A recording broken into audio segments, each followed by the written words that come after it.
Viewers আজকের ভিডিওতে দেখাবো কিভাবে আমি পিক্সবার্স এআই দিয়ে এরকম প্রফেশনাল ভিডিও মেক করি। এই যে দেখতে পাচ্ছেন, আসসালামু আলাইকুম ভিউয়ার্স, আজকের ভিডিওতে আমি দেখাবো কিভাবে প্রফেশনাল ভিডিও মেক করি এআই দিয়ে। এই যে দেখতে পাচ্ছেন, এআই দিয়ে কিন্তু ফানি ভিডিওগুলো আমি মেক করেছি পিক্সবার্স এআই দিয়ে। পিক্সবার্স এআই দিয়ে আপনি কিন্তু খুব সহজেই আপনার ছবি দিয়ে আপনি সহজে একটা 5-6 সেকেন্ডের ভাইরাল ভিডিওগুলো মেক করতে পারবেন। তো বন্ধুরা চলে যান আমরা মূল ভিডিওতে।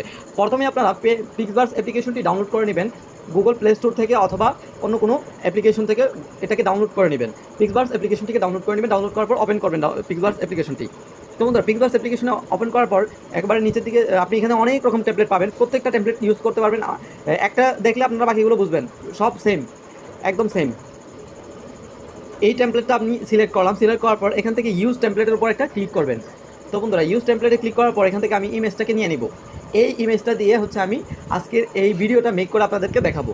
তো বন্ধুরা এটা যখন আপনারা সিলেক্ট করবেন, সিলেক্ট করার পর আরেকটি বিষয় বলে দেয়, এখানে কিন্তু তাদের একটা লোগো থাকবে। যেহেতু আপনি ফ্রিতে এটাকে ইউজ করবেন, ওই লোগোটা আপনারা মুছে দিবেন, ক্যাপকাট দিয়ে এডিট করে লোগোটাকে আপনারা মুছে দিবেন, না হয় ইস্যু ধরতে পারে।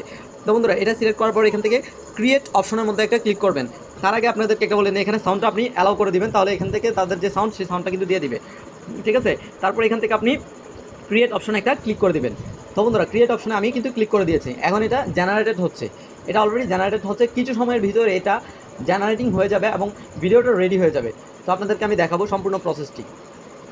এই যে বন্ধুরা ভিডিওটা কিন্তু রেডি করা হয়ে গেছে, এখন দেখতে পাবেন ভিডিওটি কেমন হয়েছে। এই যে দেখুন বন্ধুরা ভিডিওটি কত সুন্দর হয়েছে।